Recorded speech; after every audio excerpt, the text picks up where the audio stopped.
이번 사연은 쓰니님의 이모님이 시모에게 쌍욕을 하며 싸대기를 때리고 머리채를 잡았다는 사연인데요. 무슨 일이 있었던 걸까요? 함께 보시겠습니다. 사연 시작 전에 좋아요, 구독 부탁드리겠습니다. 채널에 큰 힘이 됩니다. 네가 부모 사랑을 못 받아봐서 그래. 우리 엄마 좋은 사람인데 왜 그러지? 저는 전 남편에게 이 말을 수도 없이 들었습니다. 처음에는 남편의 효심에서 비롯된 말이라고 생각했어요. 하지만 시간이 지나면서 그 말은 제 가슴에 못처럼 바뀌기 시작했습니다. 듣는 횟수가 늘어날수록 그 말은 제 존재 자체를 부정하는 것 같았거든요. 전 남편의 어머니, 그러니까 제 전 시어머니는 정말 놀라울 정도로 이중적인 사람이었습니다. 남편이 옆에 있을 때는 그야말로 천사 같았어요. 목소리도 한없이 부드럽고 표정도 부드러웠죠. 저를 친딸처럼 아끼는 척하며 사람들 앞에서는 연극을 했습니다. 참 대단한 연기자였어요. 근데 남편이 자리를 비우는 순간부터 달라지는 시모의 모습을 보고 저는 깜짝 놀란 적이 참 많았습니다. 쏟아내는 말 하나하나가 정말 송곳처럼 뾰족했죠. 네가 뭘 안다고 떠드니? 아무리 애미 없이 자랐다지만. 저는 시모로부터 이런 말을 하루에도 몇 번씩 들어야 했습니다. 제가 왜 그렇게 바보같이 초반부터 반발을 하지 못했는지 정말 후회가 됩니다. 처음에는 제가 잘못 들은 건가 싶을 정도였어요. 하지만 시간이 지날수록 시모는 더 독해졌고 시모는 아무도 없고 저와 둘이 있을 때만 저에게 이런 막말을 했습니다. 밥상이 마음에 안 든다며 젓가락을 던진 적도 있고 차 마시는 예법을 모른다고 구박하기도 했습니다. 차 마시는 예법을 모른다고 구박하긴 했지만 시모도 그걸 모르는 것 같더라고요. 저에게 그걸 설명해 준 적은 없으니까요. 하다못해 정말 사소한 일에도 저에게 기분 나쁘게 만들었습니다. 저를 기분 나쁘게 만드는 멘트를 연구하는 사람 같았어요. 더 어이가 없었던 건 가끔 본인도 헷갈렸는지 남편이 있는 자리에서도 저에게 날카롭게 굴 때가 있었다는 겁니다. 그런 모습을 남편이 똑똑히 보고도 뭐라고 했는지 아세요? 오히려 저를 탓했습니다. 네가 예민해서 그래. 우리 엄마는 원래 그런 분 아니야. 어쩌다 보면 그런 말을 할 수도 있지. 네가 엄마 없이 커서 이런 걸 이해 못할 수도 있어. 남편은 늘 이렇게 자기 엄마 편을 들며 말했죠. 제가 받은 상처는 아무렇지도 않다는 듯 외면했습니다. 결국 저는 내 편 하나 없는 결혼 생활을 하고 있었던 것이었고 시모는 저를 못 잡아먹어 안달이었는데 남편은 늘 엄마 편이었고 저는 점점 지쳐갔습니다. 저는 부모님이 안 계세요. 초등학교에 막 입학하던 해부터 부모님 없이 살아왔죠. 그 시절을 돌아보면 아직도 가슴이 너무도 아픕니다. 전 남편과 그 사람 어머니에게 당한 것이 떠오를 때는 지금도 저희 부모님이 안 계신 것이 원망스럽습니다. 부모님이라는 울타리가 사라진 그 순간 어린 나이에 저는 세상이 너무 커 보였어요. 하지만 다행히 저에게는 외숙모와 외삼촌이 있었습니다. 두 분은 부모님을 대신해 저를 보살펴 주었죠. 물론 부모 없이 자라서 전혀 서러움이 없었다고 말하면 그건 거짓말입니다. 사춘기 때는 괜히 그랬어요. 지금 생각해보면 저는 여느 부모님의 사랑에 버금가는 사랑을 외삼촌과 외숙모에게 받고 자랐습니다. 근데 사춘기 때라서 그런지 저는 별것도 아닌 일에 괜히 눈물이 났습니다. 누군가 부모 이야기를 꺼내면 그 말 한마디가 가슴에 박혀 하루 종일 기분이 가라앉았죠. 지금은 잘 알고 있어요. 외삼촌과 외숙모는 호칭만 다를 뿐 친부모님만큼 저를 사랑해 주셨다는 걸요. 친구들과 장난치다 사소한 일로 다투면 마음속에서 이런 생각이 떠오르는 것은 어쩔 수 없더라고요. 이게 다 부모가 없어서 받는 서름이구나. 정말 별것 아닌 일이었는데도 말이에요.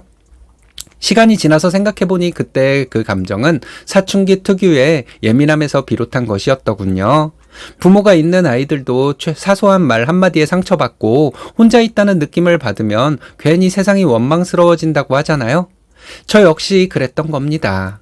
다만 부모님이 없다는 사실이 그때는 모든 감정의 원인처럼 느껴졌어요. 내 잘못이 아닌데도 마치 내 존재 자체가 결핍된 것 같아 마음이 복잡했죠. 지금 와서 돌아보면 그 시절에 저는 자의로 외로움을 불러일으켰던 것 같습니다. 외숙모와 외삼촌이 정성을 다해 저를 키워주셨지만 가끔은 그분들에게도 말 못할 외로움이 찾아왔거든요. 아무리 사랑을 받아도 가슴 한구석에서 나는 왜 엄마 아빠가 없을까 하는 생각이 사라지지 않았습니다. 그때는 세상 누구도 제 마음을 완전히 이해해 줄 수 없다는 생각을 하면서 혼자 이불을 뒤집어 쓰고 울던 날도 꽤나 있었네요. 저는 학교를 다녀오면 꼭 하고 싶은 일이 하나 있었습니다. 그날 학교에서 있었던 일을 누군가에게 이야기하는 거였어요. 저에게는 그런 이야기를 들어줄 엄마가 있었습니다. 물론 친엄마는 아니었지만요. 저는 그분을 외숙모라고 불렀습니다. 하지만 제게는 엄마처럼 자상하고 따뜻한 분이셨죠. 하루 동안 있었던 일을 하나도 빼놓지 않고 들어주셨고 작은 일에도 맞장구를 치며 웃어주셨어요. 일반적인 가정의 엄마들도 이렇게 해주시는 분은 그리 흔치 않다는 것을 지금은 알고 있습니다. 외숙모는 제가 말을 시작하면 언제나 눈을 맞추고 들어주셨습니다. 그래, 그랬구나. 참 잘했어. 기특하다. 이런 말들을 아낌없이 해주셨죠. 어린 나이에 그 말들이 얼마나 큰 힘이 되었는지 모릅니다. 저는 외숙모에게 세세한 이야기를 늘어놓는 시간이 정말 행복했어요. 때로는 학교에서 겪은 억울한 일도 털어놓았고 친구와의 소소한 갈등도 숨김없이 말했어요. 외숙모는 잔소리나 조언, 충고 등을 해주기보다는 제 편이 되어주었죠. 그게 어린 저에게는 세상에서 가장 든든한 울타리였던 것 같습니다. 외삼촌도 저를 친딸처럼 생각해 주셨어요. 퇴근길에 피곤한 몸을 이끌고 돌아오시면서도 손에 늘 작은 행복을 들고 오셨습니다. 외삼촌은 치킨이나 피자를 사들고 들어오셨는데 요즘처럼 배달이 흔한 시대도 아니었는데 외삼촌은 일부러 들러서 통닭을 사오시곤 했죠. 그리고 늘 저에게 제일 맛있는 다리 한쪽을 건네주셨습니다. 제가 친딸이 아니라서 일부러 그러셨는지는 모르겠지만 저는 외삼촌에게 건네받는 다리 하나가 너무 맛있었습니다. 외숙모에게는 아들 둘이 있었고 저는 사촌동생들과 함께 자랐습니다. 성별도 다르고 해서 사촌동생들과 좀 서먹할 수도 있었지만 저희는 참 친하게 잘 지냈습니다. 동생들은 저를 친누나처럼 잘 따라주었는데 외삼촌과 외숙모가 그렇게 교육을 시켰기 때문이었겠죠. 그리고 외숙모와 외삼촌이 저를 친자식처럼, 아니 어쩌면 그 이상으로 아껴주셨기 때문이었을 거예요. 저는 그 집에서 소외된 느낌을 한 번도 받은 적이 없었습니다. 그 덕분에 제 사촌 동생들은 지금도 저를 잘 따릅니다. 서로를 형제처럼 의지하며 살아왔고 그 관계는 지금까지도 이어지고 있어요. 저는 어렸을 때부터 한 가지를 늘 마음에 새기고 살았습니다. 친부모가 아닌 외숙모가 저를 키워주신다는 거, 그것이 얼마나 큰 은혜인지 저는 누구보다 잘 알고 있었어요. 그래서 저는 감사하는 마음을 절대 잊지 않으려고 했습니다. 외숙모와 외삼촌이 저에게 보여주는 사랑에 보답하는 방법은 단 한 가지뿐이라고 생각했죠. 그것은 공부를 열심히 해서 두 분을 기쁘게 하는 것이었습니다. 저는 초등학교 시절부터 이를 악물고 공부했어요. 친구들이 놀이터에서 뛰어놀 때도, TV에서 재밌는 만화가 나올 때도 저는 책을 붙잡고 앉아 있었습니다. 이유는 단순했어요. 외숙모가 제가 성적표를 받아왔을 때 그 환한 미소를 보고 싶었거든요. 어린 나이에도 저는 피 한 방울 안 섞인 저를 키워주는 외숙모를 미소 짓게 만들어 드려야 한다는 강박도 좀 있었던 것 같습니다. 외숙모는 제가 성적표를 내밀면 언제나 눈을 크게 뜨고는 환하게 웃으셨습니다. 와, 우리 딸 너무 기특하다. 그렇게 말하며 제 머리를 쓰다듬으셨죠. 그때마다 저는 가슴 깊이 뭔가 모를 뭉클함을 느꼈습니다. 외숙모가 기뻐하는 모습을 보는 게 제겐 공부하는 가장 큰 이유였던 거죠. 외숙모는 네가 이렇게 열심히 하니 내가 너무 보람있어 라는 말씀을 하시곤 했는데 그건 정말 저를 더 열심히 공부하게 만드는 한마디였습니다. 사실 외숙모의 친자식들, 그러니까 제 사촌동생들은 공부를 썩 잘하지 못했어요. 그래서 더더욱 저는 잘해야 한다는 압박감이 있었습니다. 누가 시킨 것도 아니었고 제 마음에서 우러난 책임감 같은 거였죠. 그 덕분에 저는 늘 반에서 상위권을 유지했고 학교 선생님들도 저를 늘 칭찬했습니다. 그럴 때마다 외숙모는 뿌듯해하며 주변 사람들에게 자랑하셨습니다.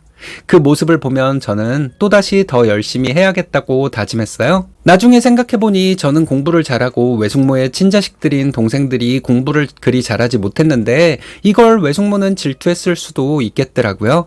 하지만 저는 그런 느낌을 전혀 받은 적이 없습니다. 중학교에 올라가면서 주변 친구들이 하나둘 학원을 다니기 시작했습니다. 외숙모도 걱정스러운 얼굴로 제게 학원을 보내주겠다고 하셨죠.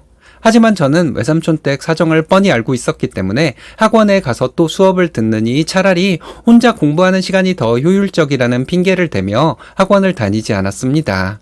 이미 저 때문에 생활비가 더 들어간다는 걸 알고 있었거든요. 대학에 합격했을 때 세상 누구보다 기뻐해 준 사람은 바로 외숙모와 외삼촌이었습니다. 그날 외숙모는 눈에 눈물이 고인 채로 제 손을 꼭 잡으셨어요. 우리 딸 정말 대견하다. 짧은 이 한 문장이 정말 가슴에 콕 박히며 저에게 감동을 주었습니다. 두 분에게는 어떻게 은혜를 갚아야 할지를 늘 생각하고 살던 저는 대학 입학기라는 결과를 만들어낸 제 자신이 자랑스러웠고 외숙모와 외삼촌을 기쁘게 할 수 있다는 사실에 너무 행복했습니다. 대학에 들어가서도 저는 결코 나태해지지 않았습니다. 학비를 보태려고 방학이면 알바를 했고 학기 중에도 시간을 쪼개 과외나 카페 아르바이트를 이어갔습니다. 학교 공부도 소홀히 하지 않았어요. 졸업 후 괜찮은 직장을 얻어 경제적으로 자립해서 외숙모와 외삼촌께 조금이라도 보답하는 것이 저의 인생의 목표였고 그걸 이루기 위해서는 그렇게 살아야만 한다고 생각했어요. 그 마음 하나로 저는 누구보다 치열하게 대학 생활을 보냈습니다. 그리고 마침내 저는 대학을 무사히 졸업했고 원하는 대기업의 문을 두드릴 수 있었어요. 수많은 자기소개서와 면접을 거쳐 결국 합격 통보를 받았을 때 저는 그날의 전율을 지금도 잊지 못합니다. 외숙모는 그 소식을 듣자마자 저를 꼭 끌어안고 울었습니다. 외삼촌도 기쁨을 감추지 못하며 우리 딸 이제 됐다. 나는 나중에 누나랑 매형을 만나도 고개를 뻣뻣이 들 수 있어. 고맙다 우리 딸 하시더군요. 저희 부모님에 대한 언급을 전혀 하지 않았던 외삼촌이었는데 그렇게 저희 부모님까지 언급하며 기뻐하시는 모습을 저는 속으로 외삼촌과 외숙모에게 이제 은혜를 갚기 시작했다는 생각을 했네요. 그렇게 시작한 사회생활은 쉽지 않았습니다. 회사는 치열했고 저는 늘 긴장의 끈을 놓을 수 없었지만 버틸 수 있었습니다. 왜냐하면 제 뒤에는 늘 저를 믿어주고 응원해주는 네 사람이 있었으니까요. 사회생활 2년차에 조금은 자리가 잡히고 여유가 생기려는 시점에서 제 인생에 큰 변화가 찾아왔습니다. 바로 전 남편을 만난 것이었어요. 그 사람은 제 인생에서 첫 연애 상대였습니다. 한 번도 연애다운 연애를 해본 적이 없던 저에게 그는 낯설고도 따뜻한 존재였습니다. 처음 그 사람을 만났을 때 저는 세상이 이렇게 밝게 빛날 수 있다는 걸 처음 알았어요. 퇴근길에 받는 그 사람의 메시지, 주말에 함께 마신 커피가 저는 참 좋았습니다. 꿈만 같은 연애가 계속되던 어느 날 저는 드디어 남편의 어머니를 만나게 되었습니다. 그날을 떠올리면 지금도 심장이 뛰어요. 약속 장소에 들어섰을 때 고급스러운 블라우스를 입고 단정하게 앉아 계신 그분의 모습이 제 눈에 들어왔습니다. 긴장으로 손바닥에 땀이 맺히고 심장이 쿵쾅거렸죠. 긴장감으로 인해 별별 생각이 저의 머릿속을 스쳤습니다. 시모의 첫인상은 정말 놀라웠습니다. 시모는 자리에서 일어나 환하게 웃으며 저에게 다가와 제 손을 꼭 잡아주셨습니다. 그 순간 제 마음속에 있던 긴장이 눈 녹듯 사라지고 시모는 저에게 얼마나 힘들었니? 네 이야기는 다 들어서 알고 있어. 그런데 보니까 듣던 것보다 훨씬 예쁘구나. 하고 말했어요.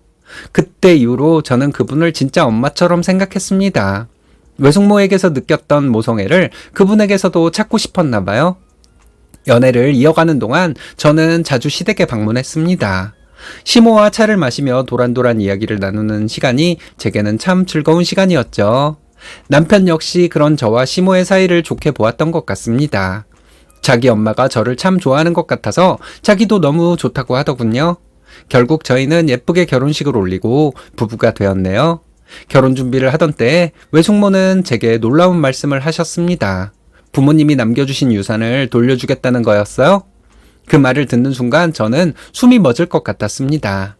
사실 저는 부모님의 유산에 대해 한 번도 깊이 생각해 본 적이 없었거든요. 어릴 적에는 그런 게 있는지도 몰랐고 자라면서도 제게 중요한 건 돈이 아니었으니까요.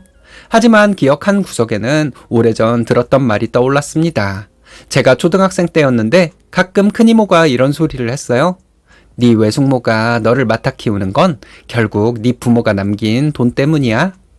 그때는 그 말이 무슨 뜻인지도 몰랐습니다. 그저 어린 마음에 큰이모의 말이 이상하다고만 생각했죠. 시간이 흐르고 철이 들면서 저는 그 말의 의미를 어렴풋이 짐작하게 되었어요. 그런데도 저는 외숙모를 의심하지 않았습니다. 그런데 외숙모는 그날 저에게 단호하게 말씀하셨습니다. 이건 네 부모님이 너를 위해 남겨둔 거야. 이제 너에게 넘겨줄 때가 된 것 같아. 저는 그 말을 듣고 고개를 저었습니다. 저는 안 받을 거예요. 차라리 나중에 제 동생들 결혼 자금으로 쓰세요. 이렇게 저는 고집을 부렸습니다. 제게는 그 돈이 필요하지 않다고 믿었거든요. 그 돈을 받는 건 뭔가 제 양심에 어긋나는 것 같았습니다. 친부모 이상으로 저를 키워주신 외삼촌과 외숙모에게 그 돈을 맡기고 싶었죠. 하지만 외삼촌은 제 고집을 도저히 받아들이지 못하셨습니다. 네가 왜 안 받아? 그 돈은 네 부모가 남겨준 거야. 우리가 네 부모 재산 가지려고 키운 줄 알아? 외삼촌은 목소리를 높이셨습니다.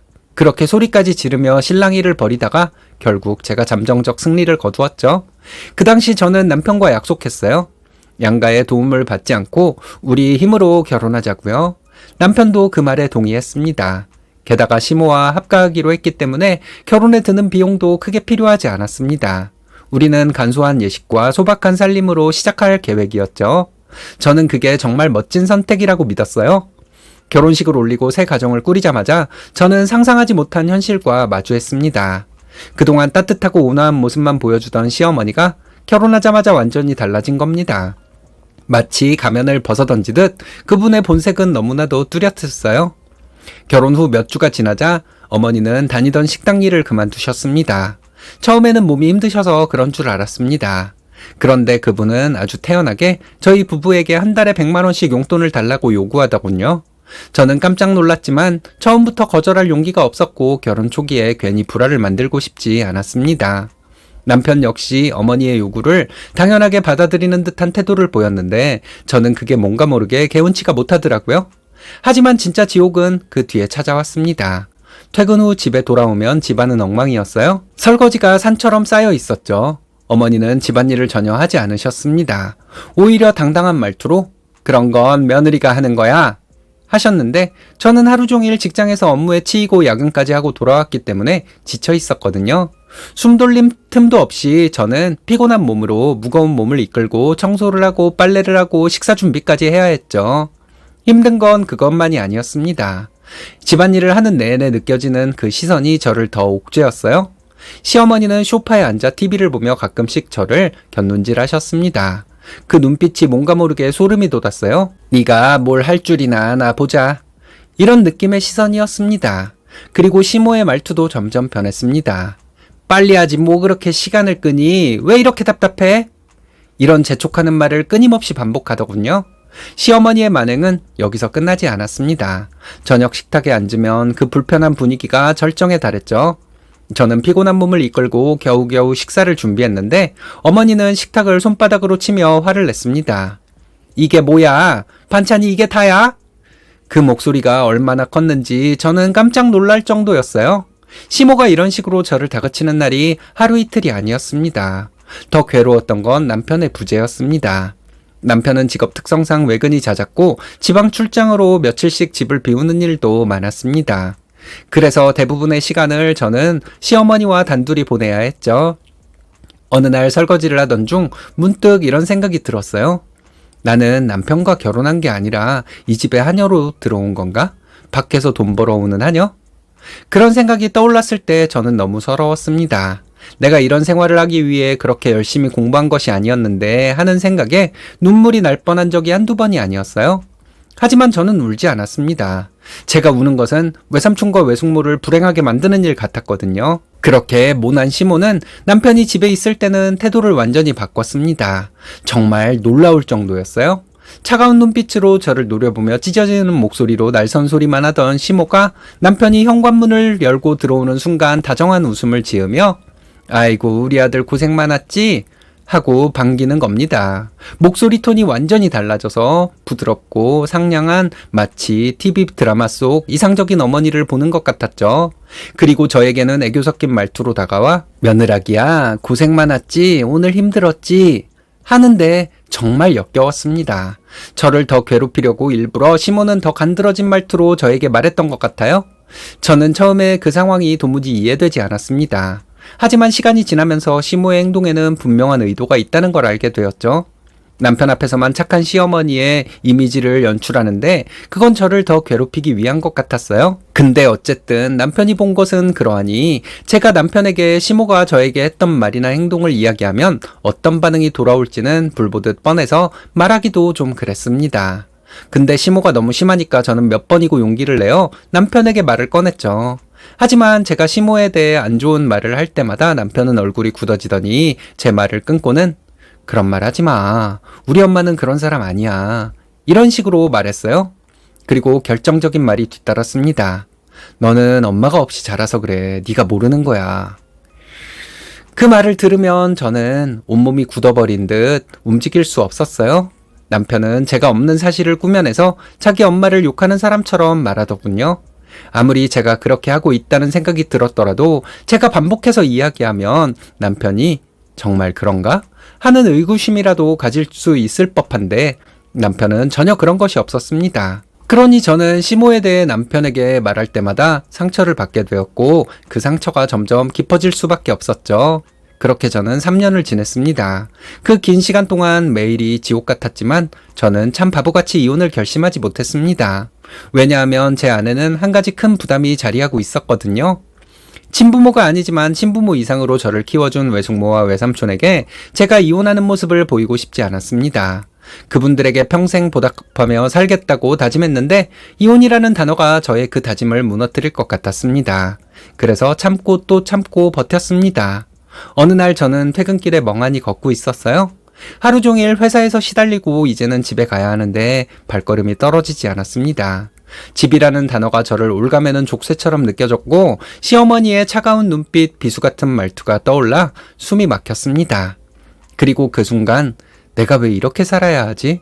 내가 무엇을 위해 존재하는 거지? 내가 이렇게 살고 있는 걸 외삼촌과 외숙모가 평생 모르실 수 있을까? 하는 생각이 들었어요. 결국 저는 많은 생각을 했어요. 저를 헌신적으로 키워준 외숙모와 외삼촌을 위해서라도 이렇게 살면 안 되겠다는 생각이 들었고 나를 사랑해준 사람들을 위해서라도 나 자신을 더는 짓밟히게 두면 안 된다는 생각도 들었습니다. 그날 밤 저는 처음으로 진지하게 생각을 했는데 결론은 이 생활을 끝내야 한다는 것이었습니다. 저는 아무 말도 하지 않았습니다. 그저 핸드폰을 열어 한 달 넘게 모아온 녹취 파일들을 여러 차례 남편에게 톡으로 보냈습니다. 파일을 보낼 때마다 제 심장은 묘하게 떨렸어요. 저는 남편에게 마지막 파일을 전송한 후 단 한 줄의 메시지를 남겼습니다. 우리는 이혼해야겠어. 그리고 저는 모든 짐을 정리해 외삼촌 댁으로 향했습니다. 전혀 떨리지 않았고 가벼운 마음이었어요. 갑자기 찾아온 시원함에 저는 의아함을 느끼기까지 했습니다. 외숙모는 저를 보자마자 놀란 눈으로 달려오셨습니다. 그리고 제 손을 꼭 붙잡고는 아무 말 없이 저를 안아주셨어요. 제 표정을 보고 외숙모는 모든 것을 알아보셨나 봅니다. 저는 그동안 꾹 참아왔던 눈물이 한꺼번에 터져 나왔습니다. 저는 외숙모 품에 안겨 어린아이처럼 울었습니다. 고생했지. 많이 힘들었지. 외숙모의 손길이 제 머리를 부드럽게 쓰다듬었을 때 비로소 저는 안심이 되었습니다. 이제는 그 집으로 돌아가지 않아도 된다는 사실이 믿기지 않을 만큼 기뻤네요. 남편은 톡을 확인한 지 얼마 되지 않아 쉴 새 없이 전화를 했습니다. 화를 내는 줄 알았는데 전화를 받자마자 들려온 건 흐느끼는 목소리였습니다. 몰랐어. 정말 몰랐어. 제발 한 번만 용서해줘. 내가 잘못했어. 다시는 엄마 편 안 들게. 그냥 돌아와. 그 목소리는 절박했지만 제 마음은 이미 돌아설 수 없는 상태가 되어 있었죠. 그래서 저는 우린 끝이라고 말하고 전화를 끊었습니다. 며칠 뒤 시모에게서 전화가 왔습니다. 화면에 뜬 이름을 보고 잠시 망설였지만 며칠간 어느 정도 안정을 찾은 후였기 때문에 저는 시모의 전화를 받았습니다. 수화기 너머에서 들려온 첫 마디는 예상과 달랐습니다. 너 도대체 무슨 책임을 져야 하는지도 모르고 집을 나갔어? 하더군요. 어이가 없어서 저는 아무 대답도 하지 않았습니다. 몇 날이 지나고 나서 남편이 시모에게 무슨 말을 한 건지 전화가 다시 왔는데 시모는 이전과 목소리가 완전히 다른 톤이었어요. 그동안 미안했다. 정말 미안했다. 다시는 그런 짓 안 할게. 제발 집으로 돌아와라. 이런 말을 했습니다. 나를 그렇게 짓밟았던 사람이 이제 도대체 왜 이러는지 알 수가 없더군요. 저는 돌아가지 않아요. 그리고 이제 다시는 전화하지 마세요. 이렇게 말했는데 저는 아무런 감정도 없이 제가 할 말을 하는 것 같은 느낌이었습니다. 남편이 만약 이혼을 거부한다면 저는 다른 방법을 쓸 준비가 되어 있었습니다. 저는 침착하게 남편에게 말했어요. 이혼해주지 않으면 어머니와 나눈 대화를 녹취한 파일 법원에 제출하고 소송으로 갈 거야. 이렇게 말했는데 남편은 말이 없더라고요.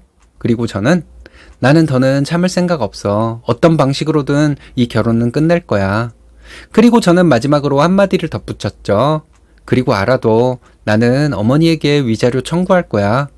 남편은 그때서야 심각성을 깨닫는 것 같았어요. 저는 어머니가 그동안 나한테 저지른 행동들, 그리고 입에 담기 힘든 모욕적인 말들, 그게 얼마나 심각한 건지 당신도 알잖아. 이건 단순한 시어머니와 며느리 갈등이 아니야. 나는 다 증거로 갖고 있어. 그리고 당신 앞에서 나에게 잘해주는 척했던 행동들에 대해선 당신도 소름 돋을 거야. 이렇게 말했습니다. 남편은 떨리는 목소리로 정말 그렇게 할 거야? 하고 묻더군요. 저는 당연하지. 그거 형사처벌도 가능하대. 당연히 형사고소도 할 거야. 하고 말했더니 남편의 얼굴이 창백해지더라고요. 그동안 저는 너무 오래 참고 살았지만 이제는 그러지 않고 있는 제 자신을 느꼈죠. 저는 제 자신을 위해 그리고 저를 사랑해준 외숙모와 외삼촌을 위해 싸울 결심이었습니다. 이혼 협의가 진행되는 중에 남편과 어머니는 마지막으로 저를 설득해보겠다는 듯 외삼촌 댁으로 찾아왔습니다. 문 앞에 서 있는 두 사람을 보는 순간 제 심장은 빠르게 뛰기 시작하더군요. 그때의 악몽이 떠올랐기 때문이었지만 저는 이곳이 외삼촌 댁이라는 사실을 인지하고 곧바로 마음이 안정되었습니다. 문이 열리고 두 사람이 들어왔습니다. 시어머니는 제 앞에 앉자마자 미안하다는 말을 꺼내더군요. 그동안 내가 잘못했어. 정말 미안하다. 제가 독한 소리로 받아치려는 순간 옆에 앉아있던 외삼촌이 갑자기 벌떡 일어나더니 손가락으로 시어머니를 가리키며 이중인격자의 더러운 인성을 가진 년이 이제 와서 사과를 한다고 뭐가 될 줄 알아? 하며 소리를 지르셨어요. 저는 점잖기만 하던 외삼촌의 입에서 이런 거친 욕이 터져 나올 줄은 상상도 못했기 때문에 정말 놀랐습니다. 외숙모 역시 가만히 있지 않았습니다. 평소 누구보다 점잖던 외숙모는 삿대질을 하며 남편과 시어머니를 향해 소리를 질렀습니다. 내가 어떻게 키운 딸인데 니까지 것들이 감히 그동안 함부로 했어? 그 소리는 마치 폭풍 같았습니다. 그리고는 시모의 싸대기를 때리더군요. 그리고 외숙모가 시모의 머리끄댕이를 잡고 흔드는데 외삼촌과 제가 말려서 겨우 외숙모가 시모에게서 떨어졌습니다. 이성을 잃은 외숙모가 어디까지 갈지 두렵더라고요. 남편은 얼굴이 하얗게 질려 아무 말도 하지 못하고 있었고 시모는 고개를 떨군 채 앉아 있었어요. 외숙모는 계속해서 목소리를 높였습니다. 그동안 우리 애를 어떻게 괴롭혔는지 내가 다 들었어. 내가 오늘 너 끝장내준다. 너도 감옥 가고 나도 감옥 갈련다. 이 악마 같은 년아. 이렇게 소리를 지르셨어요. 남편과 시어머니는 결국 아무 말도 하지 않고 조용히 나가더군요. 그 두 악마가 나가고 문이 닫히는 순간 그동안 참았던 감정이 폭발했습니다. 눈물이 쏟아졌습니다. 저는 외숙모와 외삼촌 앞에서 어린아이처럼 엉엉 울었어요. 그런데 그때 외삼촌이 뜻밖의 말을 하셨습니다. 외삼촌은 평생 처음으로 제게 소리를 지르셨습니다. 넌 그 좋은 대학을 나오고 그 좋은 직장을 다니면서 참을 일인지 부숴버릴 일인지 구별도 못해? 그 목소리는 단호했지만 떨리고 있었습니다. 그리고 외삼촌은 외숙모에게 시선을 돌리며 소리쳤습니다. 당신은 도대체 애 교육을 어떻게 시킨 거야? 애 교육 하나 똑바로 못 시켜서 딸년을 이렇게 고생하게 만들어? 그 순간 저는 놀랐습니다. 그 말을 듣고 저는 외삼촌과 외숙모에게 죄송하고 고마워서 저는 한참을 울었습니다. 외숙모와 외삼촌이 저를 위해 그렇게 분노해주는 모습에 진정한 보호를 받는 느낌을 새삼 다시 느꼈네요. 남편과의 협의 이혼은 생각보다 빨리 마무리되었습니다. 한동안 남편은 저를 설득하려고 애썼어요. 하루에도 몇 번씩 전화가 오고 톡이 이어졌죠. 아무리 말해도 소용없어. 난 끝까지 갈 거야. 결국 남편은 제가 뜻을 굽히지 않을 거라는 걸 깨달았는지 체념한 표정으로 제 뜻을 받아들였습니다. 결혼할 때 서로 든 비용이 거의 없었기 때문에 재산 분할 같은 건 할 것도 없었습니다. 어쩌면 그게 다행이었는지도 모릅니다. 더 복잡한 문제로 서로 상처를 주고받을 필요는 없었으니까요. 저는 시어머니의 괴롭힘으로 인한 위자료를 청구했습니다. 큰 돈은 아니었지만 그 돈은 금액 이상의 의미가 있었습니다. 이혼 서류에 도장이 찍히는 순간 저는 비로소 그 지독했던 굴레에서 벗어난 기분이 들었습니다. 이혼을 하고 어느덧 2년이라는 시간이 흘렀습니다. 지금 저는 외숙모와 외삼촌 그리고 동생들과 함께 평범한 일상을 누리며 살고 있습니다. 외숙모는 여전히 제 옆에서 든든한 울타리가 되어주고 계세요. 주말이면 함께 장을 보고 저녁을 차리고 도란도란 이야기를 나눕니다. 가끔은 그날 일을 떠올리며 눈물이 날 때도 있지만 점점 흐린 기억이 되어가고 있습니다. 전 남편과의 결혼 생활을 돌아보면 그건 제 인생에서 가장 큰 시련이자 교훈이었던 것 같아요. 사랑만으로는 결혼을 유지할 수 없다는 걸 뼈저리게 깨달았죠. 그리고 무엇보다 중요한 건 내 편이 되어줄 사람은 결국 제 자신이라는 사실이었습니다. 이제 저는 마음이 한결 편안해졌어요. 그리고 이 글을 쓰면서 다시 한번 느낍니다. 참 많이 힘들었구나, 잘 버텼구나 하는 생각이 들곤 해요. 어딘가에라도 털어놓고 싶어서 이렇게 글을 남깁니다. 긴 이야기 들어주셔서 진심으로 감사합니다. 어떤 일이 있어도 사람이 사람을 때리는 일은 정당화될 수는 없지만 제가 사연 속의 외삼촌이었다면 저도 같은 행동을 했을 것 같은데 여러분들의 생각은 어떤가요?